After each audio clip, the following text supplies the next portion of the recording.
রাষ্ট্রের প্রতি আমাদের অনুরোধ, জুলাই সনদে এই 3টা ধারা অবশ্যই অন্তর্ভুক্ত করতে হবে। আমরা এখন সরকারের কাছে আমাদের পক্ষ থেকে সনদের মধ্যে আমাদের স্বীকৃতি, আমাদের পুনর্বাসন এবং রাষ্ট্র পক্ষ থেকে রাষ্ট্রের অঙ্গীকার এবং ন্যায় বিচারের দায়বদ্ধতা কিভাবে উপস্থাপন করবে তার একটা নমুনা উপস্থাপন করব।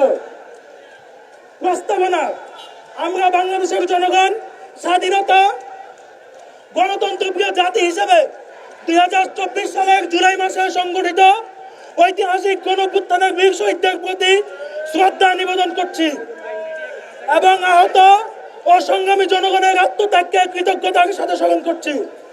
তাদের রক্ত, ত্যাগ, সাহসিকতার বিনিময়ে নতুন করে উন্মোচিত হয়েছে স্বাধীনতা, গণতন্ত্র এবং ন্যায়ের পথ।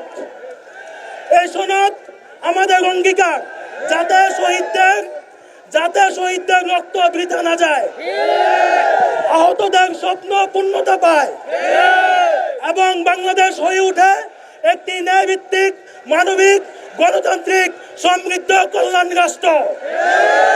ধারা 1 শহীদ এবং জুলাই যোদ্ধাদের স্বীকৃতি। 2024 সালের জুলাই গণঅভ্যুত্থানে জীবন উৎসর্গকারী শহীদদের আমরা জুলাই শহীদ জাতীয় বীর হিসেবে ঘোষণা করছি, যাদের আত্মত্যাগে বাংলাদেশ পেয়েছে নতুন স্বাধীনতা। আহতদের আমরা জুলাই যোদ্ধা বীর হিসেবে স্বীকৃতি দিচ্ছি। তাদের সাহস ও রক্তের বিনিময়ে আমরা পেয়েছি গণতন্ত্র, মুক্ত কণ্ঠ এবং ন্যায়ের প্রতিশ্রুতি। ধারা 2 জুলাই শহীদ এবং আহতদের প্রতি রাষ্ট্রের অঙ্গীকার। রাষ্ট্র এই মর্মে অঙ্গীকার করছে যে শহীদ পরিবার এবং আহতদের আজীবন সম্মান, চিকিৎসা, শিক্ষা এবং কল্যাণের পূর্ণ নিশ্চয়তা প্রদান করা হবে।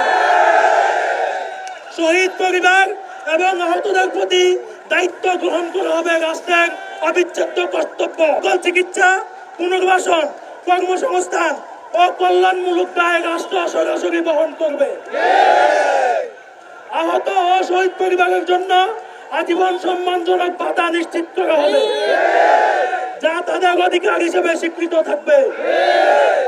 তাদের প্রতি কোনো অবহেলা, বৈষম্য, অধিকার হরণ এবং কোন ধরনের অন্যায্য আচরণ ঘটলে তা হবে রাষ্ট্রদ্রোহী অথবা বিশেষ অপরাধের শামিল। এর বিরুদ্ধে রাষ্ট্র কঠিন ব্যবস্থা নেবে।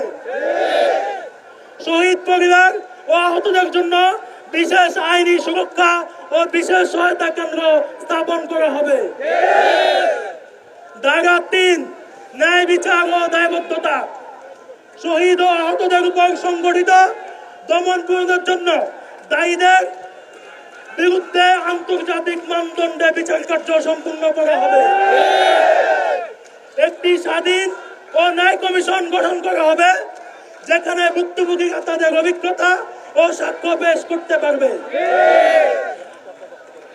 এটা হচ্ছে রাষ্ট্রের প্রতি আমাদের অনুরোধ, জুলাই সনদে এই 3টা ধারা অবশ্যই অন্তর্ভুক্ত করতে হবে।